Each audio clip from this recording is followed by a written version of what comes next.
a game day debut on Channel 7. We get very lucky to work with some special people, and Bruce McAvaney and Dennis Cometti are those. You're like a godfather to all of us. Welcome, Den. Thanks, it's great to be here. Like it tonight, though. Jimmy Fallon. You're Jimmy Fallon. I don't think we've ever had a standing ovation. That is the mark of respect. Absolutely That's fantastic. terrific. Thank you very much. Some things we may not know is what we always do with our first-time guests. Geraldton is how far out of Perth? About 300. I could be corrected by the people of Geraldton, but I think it's about 300. I wasn't there long. 7 games in a half in a waffle game. PB? Goals, please. Goals, yes, I did that once. Now, Gio, we were talking about the Western Bulldogs and how much you enjoyed your time at Footscray at the time. Yes. I don't know how that happened because I hadn't played footy for the previous 2 years and I finished up at Footscray, but I loved it out there. Terrific people, and I've got a soft spot for them. So on Thursday night, I wasn't dismayed at the result. Now, we were talking about committeeisms all morning in the production meeting, and our producer said, can you please just get back on track? We said, no, we won't. Now, these are some, which I know you've heard before, and you've even spoken before, but these are some that we love. You know, I don't like them. Sliding in was Harvey. Good pick-up, Graham. In trouble, the old stripper Graham. And what about that bloody Franklin? They say it's easy to run downhill. Tell that to McIntosh. And he goes and he kicks a goal. We talk about footy in Dubai. Actually, it's Abu Dhabi, or as we say in Perth, Abu Derby. He made his debut 3 years before Google became a company. Google it. Wilson, like a cork in the ocean over his head. Oh, my word!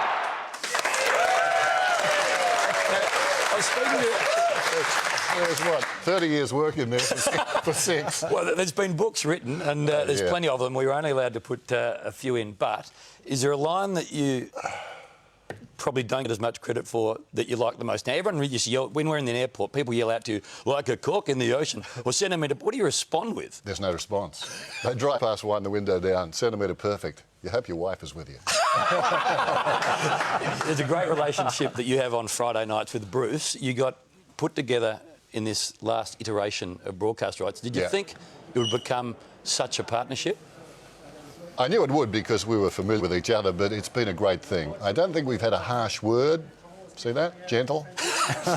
Bruce is just terrific. He's iconic and a legend of broadcasting. So to broadcast alongside him, when I look back, that will be one of the thrills. I can't imagine a better bloke.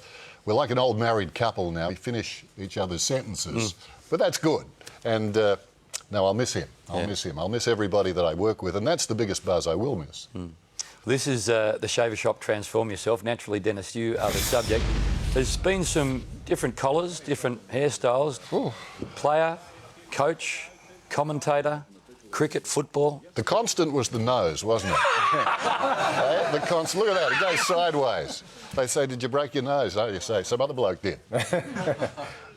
When was the most pressure you ever felt calling? I mean, football is one thing. Is the Olympics when you most felt pressure? Well, yeah, because my only qualification really was a pool in the backyard. I wasn't qualified to do that, you know, and that's the thing about the Olympics. If your company buys the rights, then you go and find out what you're good at or put your hand up at what you may be good at. And, yeah, it's really stress because you've got to learn a sport in a short period of time. Sports like footies for all of us, it's easy because we've grown up doing it, haven't we? So that feels comfortable. Things that take you outside your comfort zone are the Olympics. 2 of the most iconic calls, I think, in swimming Olympic history came from you. Here's 2 of them. Perkins kicks it off. About 15 metres to swim. This is rare goal. The best kind of goal. Perkins goes in first. What a great win. It's O'Neill in front. She's going to win gold for Australia. She's out by a body length. Susie O'Neill, the heart of a lion, in the heart of Dixon. Look at this. She's pulling away. What a terrific swim. Finally, gold to Australia. The heart of a lion in the heart of Dixie. You repair that and you think, is it going to work? Yes, both. Yes, both. Yeah. You do think about what you might say because you know some of these results will stand the test of time. Like they'll be played 40, 50 years down the track as we look back on the great achievements of Australian Olympians. So, yeah, you think about it, you think about that's part of the pressure too. I mean, one piece of advice I said when I was talking to Basil before he went, and he did a great job on the swimming, I said to Baz, if it's a close finish, call the Australian first, because if they come second, it doesn't matter. It won't be shown again. You know? And that's what you've got to think, I think, to a certain extent. Yeah. Dennis, let's go back to how it all began for you. Was it a phone call from Ian Major that got it all rolling? Ian Major, yes, he was a famous broadcaster at 3KZ here in Melbourne. I was working as a disc jockey. That's all I wanted to be, was to play records, top 40 records. I really loved it. But anyway, the phone rang. We were purely a music station. I was in the jocks room, one phone, 6 blokes. I answered the phone. Ian Major said he was coming across for an interstate match the following Saturday. He needed some help, just somebody to give him a breather during the game. He said, do you do the footy? I said, no, we're just purely music. He said, well, I'm coming anyway. Anybody could help me. And I said, well, I might be able to do it. So I put my hand up. And I did it with him the following Saturday. I really enjoyed it, and he was very generous. Ian Major was a legend in Victoria, and certainly in my lifetime as well. And I loved the experience, and eventually got back to do it a couple of years later. Dan, I believe you got some fantastic memories from Subiaco, but one of the fondest of all that you only saw in the last couple of years in some footage was yourself and your father Jim on the boundary in the '64 Waffle Grand Final down there on the boundary line.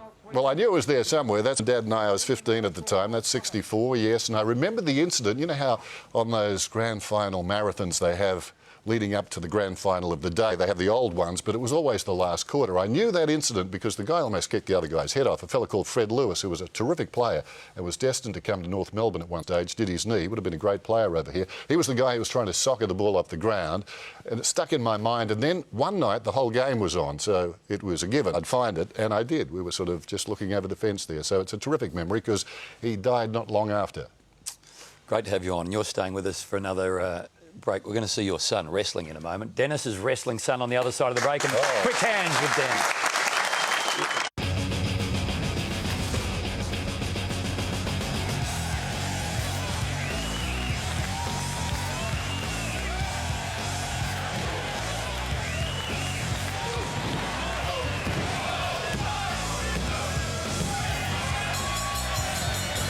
Judy, spear tackle to finish it off. Everything good, and then the 1, 2, 3, nothing better in front of a big crowd. That's it, it's good, beautiful. Nice to be sweating with you, Mark. Woohoo! Marky boy. Mark Cometti, the Outback Silverback. Hard to believe you signed him. I don't know. Well, he was supposed to be my super too when he went to America. It's turned out the other way. I'm his and he's only in his mid-30s. You know, like he's done it for a while, but he's injured in Perth at the moment. He did his shoulder wrestling in Melbourne with a few of the WWE guys. How many years did he spend wrestling in the States? 5, 6. Back to Perth, and what do you think happens next? Not sure. He wants to go back, I think, but we'll see what happens. He's doing a broadcasting course at the moment. He's got a deep voice. That's about the best thing that's going for him. When he's watching. when he was wrestling in Melbourne, this is what the crowd were chanting.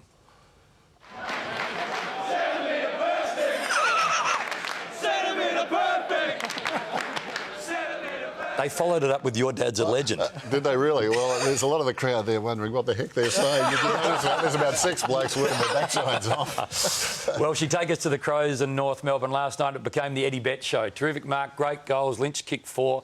Well, North Melbourne just an extraordinary back end of the season. The Crows very much alive. Yeah, Haim, it was a full house over there at Adelaide Oval for the Crows' first final. At the same time, they beat a couple of good sides as well, and big disappointment for them. That puts them in, well, I was going to say disastrous company. That's not fair to Essendon. But you don't want to finish that way, do you? No. I mean, that's upside down. Well, second week of the finals, you'll kick it off on Friday night with Bruce. But before we let you go, quick hands. I know you're a big watcher of the show, but let me explain it to you. Segment. OK. Is it true one day when you were coaching West Perth, Yes. Evad Palm had a hand injury, Oh, this is deep research, isn't Laurie it? Heel had a foot injury, Yes, yes. and what about Arnold Cox? He played for the other team and I didn't inquire. How did you get that? Well, there you go. Dennis, is it true you once called a nude race in Meredith? Yeah, I wasn't, but they were. It was the funniest thing. It was a music carnival, and I don't know what the heck I was doing there, but I really enjoyed it. It was bohemian, and they did run nude. Right. You know, like sometimes you think no, but yeah, completely. Dennis, I haven't been asked back, but I'd love to come. Dennis, is it true when you were coaching, one day you took your watch off and stomped on it in front of your players? Can you tell us about that story? Well, I went out and bought a cheap watch. I did. That was an important game, and we needed to win. And they were the days of histrionics by coaches. You guys didn't do that. You were technical, but we were desperate. And I looked, as I threw it down, I stood on it, and just to make a point about time standing still or something that was nebulous. And I looked at my smartest player, and he was laughing. So before the game, I knew we were no hope. And then the famous Raj drives you around when in Melbourne. But is it true that your wife V still drops you off and picks you up for every game at Subiaco? She does. Yes, she does. We don't live that far. Yeah, well, we don't spend a lot of time together. I've been travelling for a long time, so when I'm home, we like to sort of be together. But we're not far from the ground, so it's a cow of a ground to get away from, Subi, so that works out OK. Andrew? Josh Kay did some numbers, and I think with you, we've worked out that you've spent 7.5 years in a hotel. Well, it'd be close to that. I don't know. People have told me, yeah, and, well, I don't know what you do with that, really. It's a strange existence, isn't it? Strange existence. A few players that have, I think, become... they caught your eye. Clive Waterhouse, Nathan Bassett. What is it about those two that... Well, I've never met the guys, to be honest, you know, just to say hello to at airports, but they're characters in a strange way. They've got odd sort of demeanour when they're on the football field. And they just caught my eye and then my fancy, and I had a lot of fun at their expense, but I admired them both. And Bassett, actually, one day, Nathan sent me his footy boots. He took 22 marks against Collingwood. And I've got them hanging up at home. They were colourful, they were red and yellow and all the rest of it, the Crows' colours at the time. And I really see that as a keepsake from the players. And that was terrific. What did he say, Dennis, about you when you became a Cat? Well, I should say to Dennis, the players absolutely idolise Dennis Cometti, and whenever we watch the games back, we're just hoping that Dennis might include us in one of his calls. And I got away to a really slow start in my career, so I played for the Crows, then played for the Magpies, and played much better at Geelong. And Dennis, when he was calling a passage of play that I was involved, said, Anderson, former Crow, former Magpie, going much better as a mammal. and I was really happy with that, Dennis. Hang on, you're right. I've got to find the right combo again. Then, on grand final day, when you put the headphones down for the final time, next to Bruce, what do you think your overriding emotion will be? Probably to hug Bruce. It'd be a man hug, but yeah, I think probably when we're finished, we'll probably hug it out for a while. We spent a lot of time together, and I just want to be alone, I think, just to walk back to the hotel that night, although give everybody a start and then just go for a wander. You know that everyone in the football world wants you to keep calling. Everyone at Seven loves having you here, and everyone that's worked with you feels very privileged. Let's hug it out. Thanks for coming out. The Godfather is going to be sadly missed when he finally hangs it up. Let's hope it's not this year. More on the other side. Become part of Australia's highest sporting events and secure your very own one-day to remember.